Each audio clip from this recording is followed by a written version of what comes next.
Well, first at 5, security is on the mind of just about anyone going to a major event following the New Year's attack in New Orleans that just has left 14 people dead and dozens more hurt. So on the right, what you're looking at here, it's a live look at Bourbon Street, New Orleans, which is now back open following the attack. On the left side of your screen is Bank of America Stadium, which is set to host the Duke's Mayo Bowl tomorrow right here in Charlotte. Thanks for joining us for your news at 5. I'm Alicia Barnes. We're going to have much more on the attack in a minute, but first, local law enforcement is addressing the security concerns surrounding tomorrow's football game right here in the Queen City. And Queen City News anchor Derek Dillinger joining us live now near Bank of America Stadium in Uptown. Derek, so police, though, are being tight-lipped on those changes.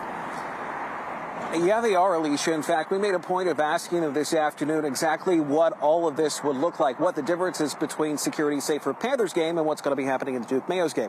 They would not even answer that directly. But some of the extra measures that are out here, we've actually already seen. What happened in New Orleans and Las Vegas has already affected some events. The Sugar Bowl was delayed, and there are reports across the country of increased vigilance by law enforcement, Charlotte being no different. At a press conference Thursday and all this, CMPD did not give a lot of details, but did say this to us rather specifically. I want to assure everyone that there will be a significantly increased presence and enhanced measures throughout the event. Charlotte has been in situations like this before. The most recent was right after President-elect Trump's first assassination attempt last year. Charlotte was one of the first big rally locations after that attempt, and it saw extra measures being taken throughout the city. For Duke's Mayo Bowl, which is expected to draw tens of thousands of people, this may mean, at the very least, a longer walk. The important piece is making sure that you can't get a vehicle into the area.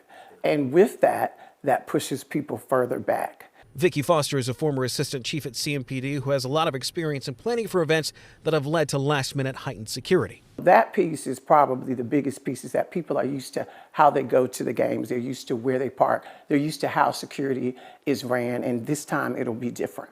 Here is what we do know. For Duke's Mayo Bowl, you likely won't see any additional road closures, but you will likely have a longer wait to get in.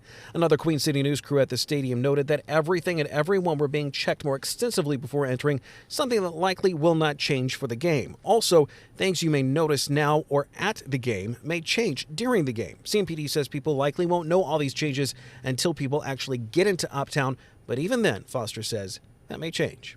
So sometimes even what we've planned to actually be, the route to take or however we want to get people in and out, that has to change too, depending upon what happens, because everything is not scripted.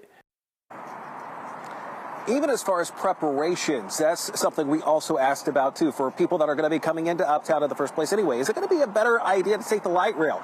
Or what's the situation with parking or the parking decks around Bank of America Stadium?